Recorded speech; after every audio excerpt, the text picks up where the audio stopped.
General Alan Strickland had not walked in 15 years. Everyone on the base knew this. They knew it the way they knew the sun would rise, the way they knew Monday came after Sunday. It was just a fact. A sad, heavy fact that nobody talked about anymore. The general sat in his wheelchair every morning at exactly 6 o'clock. His Navy uniform was always perfect. Every button shined. Every crease was straight as a ruler. His gray hair was cut short and neat. His back was straight, even though his legs would never be. 15 years ago, a terrible accident had changed everything. Metal and fire and chaos. When the smoke cleared, the doctors had given the news with quiet voices and sad eyes. "You'll never walk again, General. We're very sorry." And he hadn't. Not one step. Not even a wiggle of his toes. But General Strickland was still a general. He still ran the training base. He still made decisions. He still watched over hundreds of soldiers. His voice was still strong. His mind was still sharp. Only his legs had stopped working. The soldiers respected him. But sometimes when they thought he couldn't see, they looked at him with pity in their eyes. That look hurt worse than his useless legs ever could. It was a bright Tuesday morning when everything changed. Private Nyla Carter walked through the base gates carrying a small green bag over her shoulder. She was in her mid-20s, tall and lean, with dark skin that glowed in the sunlight. Her eyes were focused and calm, like someone who had seen hard things and learned from them. She wore the same uniform as everyone else, but something about her was different. She walked with purpose. Each step seemed to mean something. The other soldiers whispered as she passed. "Who's that?" "New transfer, I heard." Wonder what she did to get sent here. Nobody knew that Private Carter had asked to come here. Nobody knew she had read a file that made her heart beat faster. Nobody knew she had a plan. That afternoon, General Strickland sat in his office reviewing papers. The room smelled like old books and coffee. Sunlight poured through the window, making dust particles dance in the air. There was a knock at the door. "Come in," he said, not looking up. The door opened. Private Carter stepped inside and saluted sharply. "General Strickland, sir. Private Nyla Carter, reporting for duty." He glanced up, gave a small nod, and went back to his papers. "Welcome to the base, Private. Lieutenant Jackson will show you to your quarters. Sir, I'd like to speak with you about something important." Now he looked up fully. His eyebrows rose slightly. New soldiers didn't usually ask for private meetings on their first day. "Go ahead, Private." She stepped closer. Her eyes met his without fear or pity. That alone was unusual. "Sir, I read your medical file." His jaw tightened. "That file is private. I had special permission. Sir, I used to work as a neuro rehab technician before I joined the military. I helped people with spinal injuries learn to move again." The general's hands gripped the arms of his wheelchair. "The doctors were very clear, Private. My injury is permanent. This conversation is over. Sir, with respect, I don't think they were right." The room went very quiet. Outside, soldiers marched across the field. Their boots made rhythmic thumping sounds against the ground. Inside, the general stared at this young woman who had just said the impossible. "Excuse me?" His voice was dangerously soft. Nyla didn't back down. She pulled a folder from her bag and opened it on his desk. "Your injury damaged your spinal cord at the T12 vertebra. That's serious. But according to your old tests, there's still residual neural activity. That means your spine still remembers how to send signals. It's weak, but it's there. The doctors gave up too soon, sir." Her voice was gentle but firm. They saw what was broken. "I'm looking at what might still work." The general felt something strange in his chest. It felt like hope, and hope was dangerous. Hope had hurt him before. Even if you're right, and you're not, it's been 15 years, Private. 15 years. Which means your muscles are weak and your nerves are sleeping. But sleeping isn't dead, sir. We can wake them up. He wanted to yell at her. He wanted to order her out of his office. He wanted to tell her she was crazy, that she didn't understand, that she should mind her own business. But he didn't. Instead, he asked a question that surprised even himself. "How?" Nyla's face softened into a small smile.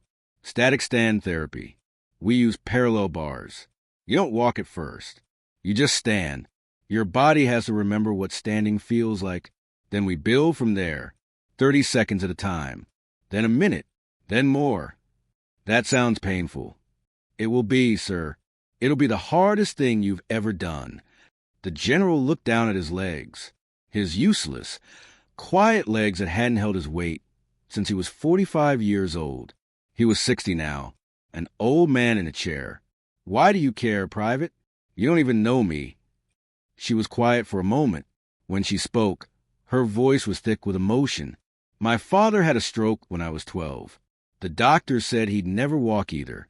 I was just a kid, but I didn't believe them. I read every book I could find. I watched videos.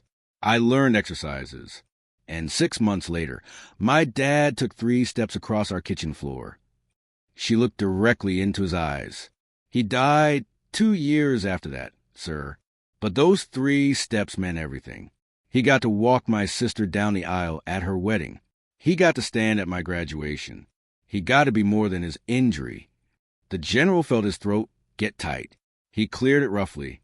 This is foolish. Yes, sir. Probably. It won't work. Maybe not, sir. Everyone will think I've lost my mind. Let them think it, sir. He was quiet for a long time. The clock on the wall ticked loudly. Outside, someone shouted a command. A flag flapped in the wind. Finally, General Strickland looked up at Private Nyla Carter and said 3 words that changed everything. When do we start? Nyla's smile was brighter than the sun.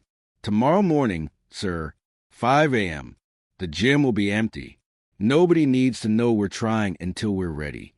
After she left, the general sat alone in his office. His hands were shaking.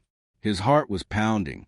For the first time in 15 years, General Alan Strickland felt something he thought was gone forever.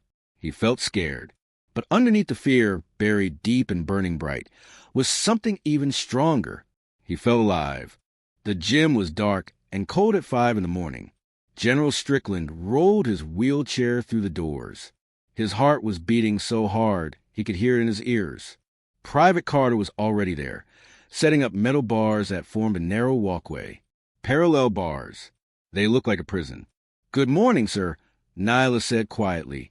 "Let's get this over with," he replied. She wheeled him to the bars and locked his chair in place.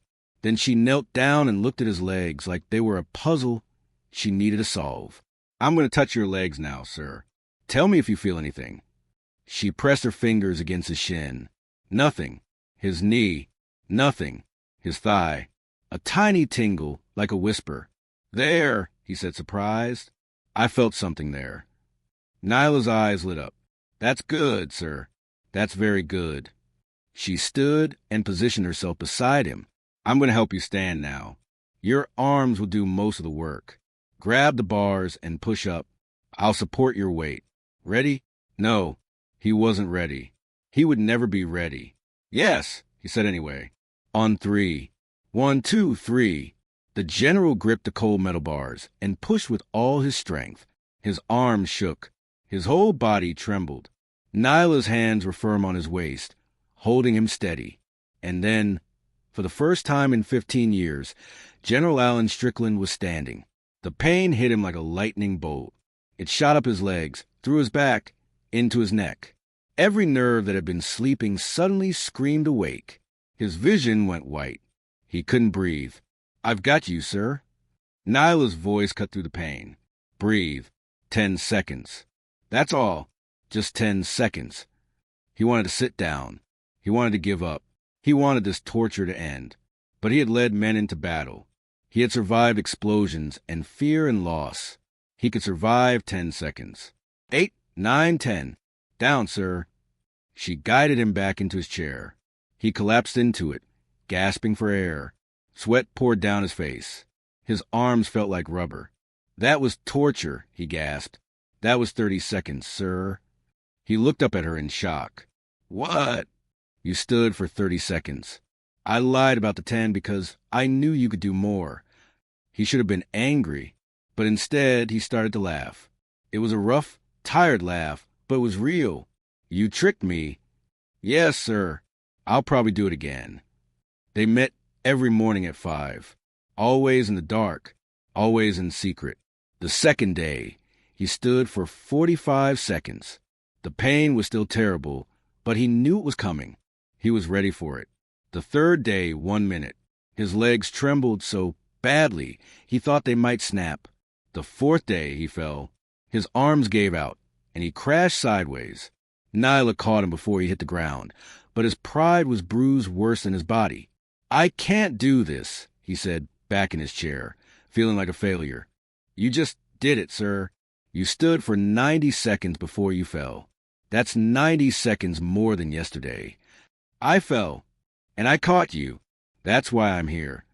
On the fifth day, something changed. He stood gripping the bars, sweat running down his face, and he felt something move. Not his imagination, not a phantom feeling. His right toe actually moved. Did you see that? He gasped. I saw it, sir. Again. Try again. He focused every bit of energy he had on that toe.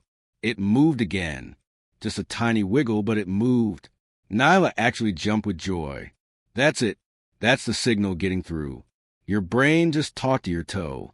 For the first time since this crazy idea began, the general truly believed it might work. By the end of the first week, he could stand for 3 minutes. His arms were getting stronger. The pain was still there, but it was different now. It felt like growing pains instead of dying pains. By the second week, other soldiers started to notice something was different about the general. He sat up straighter. His eyes were brighter. He smiled more.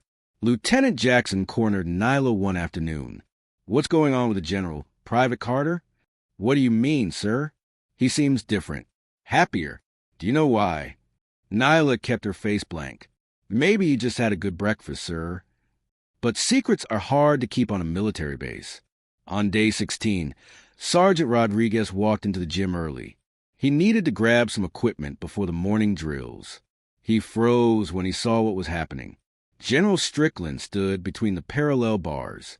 Private Carter stood beside him, counting out loud. 58, 59, 60. That's 4 minutes, sir. The general saw Rodriguez and their eyes met. For a long moment, nobody moved. Then Rodriguez walked over slowly. He said nothing. He just stood at attention and saluted. The general, still gripping the bars, somehow managed to salute back. Rodriguez left without a word. But by lunch, 6 more soldiers knew. By dinner, 20. They didn't gossip. They didn't make fun. They just knew. And the next morning at 5:15, when the general and Nyla were finishing their session, the gym door opened. Sergeant Rodriguez walked in with 5 other soldiers. Sir, Rodriguez said firmly, permission to observe your training. The general wanted to say no. This was private. This was personal. This was his struggle. But he looked at their faces. There was no pity there. Only respect. Only hope. Permission granted, he said quietly. From that day on, the sessions weren't secret anymore. More soldiers came. They stood along the walls in silence. They watched their general fight the hardest battle of his life. They saw him shake and sweat, and sometimes cry from the pain. They saw him fall and get back up, and they learned something important. Courage isn't about being fearless. Courage is about being terrified and trying anyway. Week 4 arrived. The general could now stand for 10 minutes without his arms giving out. His legs still couldn't hold his weight, but they were waking up. His toes could wiggle. His ankles could flex slightly. His knees could tighten. Today's the day, Nyla announced one morning. The day for what? Today you're going to take a step. Fear crashed over him like a cold wave. I'm not ready. You're ready, sir. Your body knows how. You just have to trust it. The gym was packed now. At least 30 soldiers stood watching. The air was thick with tension and hope. Nyla positioned herself in front of him. I'm going to walk backwards. You're going to move your right foot forward. Just 6 inches. That's all. I'll be holding your arms. You won't fall. His hands were slippery with sweat on the bars. On 3, Nyla said. 1, 2, 3. The general gripped the bars and shifted his weight. He thought about moving his right foot. He imagined it lifting, sliding forward, touching down. And then it happened. His foot moved. Not much. Maybe 4 inches instead of 6. But it moved. It actually moved. The gym exploded with sound. Soldiers cheered and clapped and whistled. The general looked down at his foot in wonder. Then he looked at Nyla. Tears were streaming down both their faces. "I moved," he whispered. "You walked, sir," she whispered back. That was a step. That was walking. That night, alone in his quarters, General Strickland sat in his wheelchair and stared at his feet. 15 years. 15 long years of sitting. 15 years of being pushed and carried and helped. And today, he had taken a step. It was the smallest step in the world. A baby could do better. But it was his step. He had earned it with pain and work and stubborn hope. Tomorrow, he would take another one. And another. And another. Because Private Nyla Carter had taught him something the doctors never did. Impossible is just a word. Nothing more. And words can't stop a man who refuses to quit. The next 3 weeks changed everything. 1 step became 2 steps. 2 became 5. 5 became 10. Every morning, the gym filled with soldiers. They came before their own training. They came on their days off. They came because watching the general fight made them braver in their own lives. Private Carter pushed him harder each day. "Again, sir." "I can't. My legs are burning." They're supposed to burn. That means they're alive. "Again." He would groan and complain, and then do it again anyway. By week 6, the general could walk the full length of the parallel bars. Slowly, shakily, but he could do it. By week 7, Nyla started letting go of his arms for a few seconds at a time. He wobbled like a baby learning to walk, but he stayed upright. By week 8, something incredible happened. The general stood at one end of the bars. Nyla stood at the other end, 10 feet away. She wasn't touching him. No one was. "Walk to me, sir," she said softly. His hands gripped the bars, so tight his knuckles turned white. "What if I fall?" "Then you fall. But you won't. Your body knows how now. Trust it." He took a deep breath. Then another. Then he moved his right foot forward. Then his left. Then his right again. 1 step. 2 steps. 3 steps. 4. He was walking. Really walking. Using the bars to balance, yes. But his legs were holding his weight. His feet were moving on their own. 5 steps. 6. 7. He reached Nyla and grabbed her shoulders to steady himself. They were both crying and laughing at the same time. The watching soldiers went crazy. They cheered so loud the walls seemed to shake. That night, Nyla came to the general's office. "Sir, I think it's time." "Time for what, Private?" "Time to show everyone. Time to walk without the bars." His stomach dropped. "I'm not ready for that." "You are, sir, and the base needs to see it. They need to know that giving up isn't the only option. They need hope." He was quiet for a long time. Then he nodded slowly. "All right, but if I fall on my face in front of the entire base, I'm blaming you." She grinned. "Fair enough, sir." The ceremony was planned for Saturday morning on the main field. Everyone thought it was just a regular base assembly. Only a handful of people knew the truth. Saturday arrived with clear blue skies and warm sunshine. Hundreds of soldiers stood in neat rows on the field. They wore their best uniforms. Flags snapped in the breeze. A small stage had been set up at the front. The general sat in his wheelchair at the side of the stage. His heart hammered in his chest. His hands were sweating. His legs felt weak. What if he couldn't do it? What if he failed in front of everyone? Nyla appeared beside him. She knelt down so they were eye to eye. "You've got this, sir. I believe in you." "What if I fall?" "Then you get back up. That's what soldiers do." The base commander took the microphone and started the ceremony with announcements and awards. The general barely heard any of it. His mind was racing. Then the commander said something that made everyone stand up straighter. "And now, General Strickland has something important to share with all of you." 2 soldiers wheeled the general onto the stage. The microphone was adjusted to his level. Hundreds of eyes stared at him. He cleared his throat. 15 years ago, I lost the ability to walk, he began. His voice echoed across the field.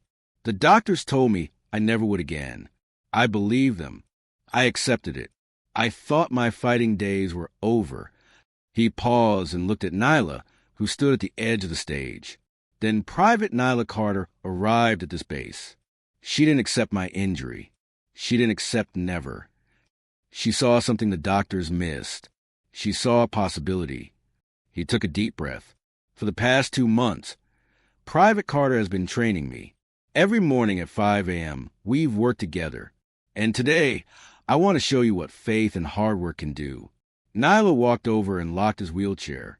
She offered her hand. Ready, sir, she whispered. No, he whispered back. But let's do it anyway. She helped him stand. The crowd gasped. Many of them had never seen the general on his feet before. He stood there for a moment, finding his balance. His legs shook. His whole body trembled. But he was standing. Then Nyla did something that made his heart stop. She let go of his hand and stepped back. He was standing alone. The field was completely silent. Even the wind seemed to hold its breath. The general looked down at his feet. He thought about every morning in that gym, every moment of pain, every time he wanted to quit, but didn't.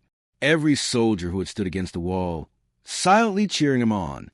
He thought about Nyla's father taking 3 steps across a kitchen floor. He thought about second chances and new beginnings. And then General Alan Strickland took a step. His right foot lifted, moved forward. Touchdown. Then his left foot did the same. Then his right foot again. He was walking. On his own. No bars. No support. Just him and his stubborn legs that refused to stay broken. 1 step. 2 steps. 3 steps. 4 steps. 5. He walked across the entire stage. The crowd exploded. Soldiers cheered and cried and hugged each other. Some threw their hats in the air. The noise was deafening. The general reached the other side of the stage and turned around. Nyla was standing there with tears pouring down her face. He saluted her. She saluted back. Then he did something that surprised everyone, including himself. He reached into his pocket and pulled out a small medal. He had requested it specially for this moment. Private Nyla Carter, he said into the microphone, please approach. She walked over, confused. This medal, he said loudly so everyone could hear, is for exceptional service. But you didn't just serve your country, Private. You gave me back my life. You reminded me that I'm not just a man in a wheelchair. I'm a soldier. I'm a leader. I'm someone who stands up no matter how hard it is. He pinned the medal to her uniform with shaking hands. Thank you, he whispered. Thank you for not giving up on me. Thank you for not giving up on yourself, sir, she whispered back. The general turned to face the crowd one more time. I want you all to remember something, he said. Life will knock you down. It will hurt you. It will tell you that you can't get back up. But you have a choice. You can stay down or you can fight. And if you're lucky, you'll find someone like Private Carter who fights with you. He paused and looked at all the young faces staring up at him. Never give up. Not on yourself. Not on each other. Not on what seems impossible. Because sometimes with enough faith and hard work, impossible becomes impossible. The applause started again and didn't stop for 5 whole minutes. That night, the general sat in his quarters. But he wasn't sitting in his wheelchair. He was sitting in a regular chair.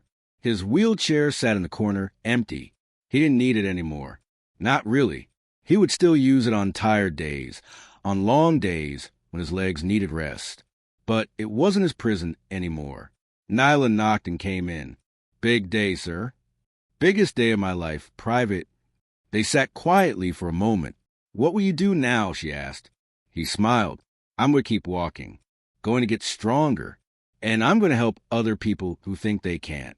Because if I can do this at 60 years old, anyone can do anything. I'm proud of you, sir. I'm proud of us, Private. We did this together. After she left, the general walked to his window. Outside, soldiers were still training, running, marching, living their lives. And tomorrow morning at 6 o'clock, General Alan Strickland would walk out onto that field. Not rowed, not carried, not helped. He would walk. Because 15 years of sitting down had taught him something important. The human spirit doesn't break easily. It bends. It bruises. It hurts. But with the right person believing in you, it heals. And sometimes, it even learns to walk again. If you enjoyed this story of courage, determination, and never giving up, please leave a comment below sharing what inspired you most. Don't forget to like this story and subscribe for more emotionally powerful tales that remind us what humans are capable of when they refuse to quit. Stay kind. Stay curious. Keep believing in the impossible. And remember, you're stronger than you think.